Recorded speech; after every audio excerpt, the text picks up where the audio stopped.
So guys, magandang hali, no? So nag-start na tayo magkabit ng solar dito sa farm ni Sir Weldon Pineda dito sa San Andres, Candelaria, Quezon. So tara, ipapakita ko sa inyo yung mga kinabit nating solar. So, yan. So ito nga, yan. Meron tayo dito para mas mataas yung tayo niya sa may hinyog, no? Hindi naman siya delikado sa mga palapa, no? Yan. Para yung liwanag niya ay abot doon sa entrance ng pagpasok ng tao, no? Para mas maganda yung kana. Yan. So, dito naman, yung panel, no? Dito ko siya nilapat sa bubong. Kung mapansin mo, nakalapat siya. Kasi para ma-absorb na yung init ng hero at init ng araw. Para mas mabilis siyang mag-charge kahit may time na naulan at kulimlim. Yan. So, yan. So, napakalawak na itong farm ni Sir Weldon, no? Yan. Magkapatid kasi sila, may farm dito. Si Sir Waldo Pineda, mayroon din, no? Yan. Magkapatid sila. Yan. So, ito. May kinabit naman tayo dito na malaki, no? 300 watts. So, ito nga. 300 watts model, no? Yan. Floodlight. So, dito ko nilagay sa may likod. Ito kasi ang gusto ni Sir. Sa likod siya. Para yung liwanag ay abot doon. Sa likod, yan. Yan.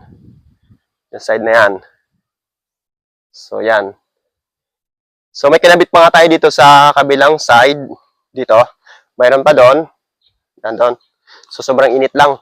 Nagkukay ako nung lupa, no? Na pinagtaniman nung poste ng floodlight. Yan. So, tara, punta natin para mapakita ko. Yan. So, sa mga interesado po dyan na gusto magpa-kabit ng solar light, no? Na floodlight na alloy na tested na quality talaga at tatagal. So, na-available lang po sa akin sa mga interesado sa may mga farm. Yan. So, yan. Pwede na pong pre-installation. Kung kayo naman po magkakabit, ay may discount. Yan. Yan. So, napakaganda ng farm ni Sir Weldon Pineda. Si Sir Weldon nga po ay nasa bansang Vienna, no? Magkakapatid sila. Nasa Vienna. Yan. Ito. So, napakalawak kaya daan na tayo. So, ito nga. Dito na tayo sa area, no? Yan.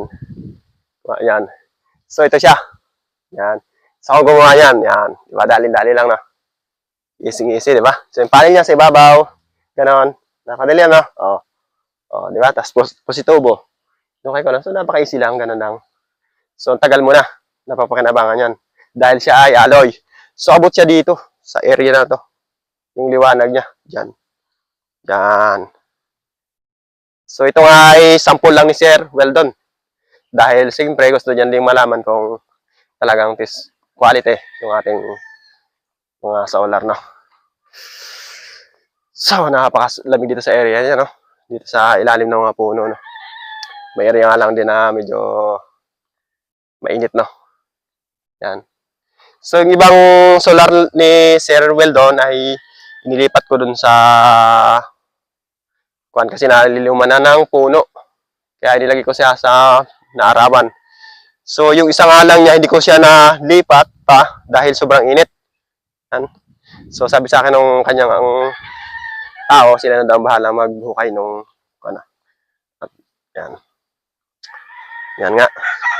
So, maraming salamat sa pagpapasakan ng solar, Sir Weldon. Yan. Sa mga interesado po na kumuha ng bumili ng manok dito kay Sir Weldon ng mga panlaban. So, ito nga po, yung farm niya. Yan. Yan siya. So, napakalinis. Napakaganda. Yan. So, yan nga. So, sila nga ni Sir Waldo ay nitong isang araw ay kaya-champion lang sa tupada, no? Sa derby, no? Yung manok nila. Champion. Yun. Salamat lang marami. Thank you.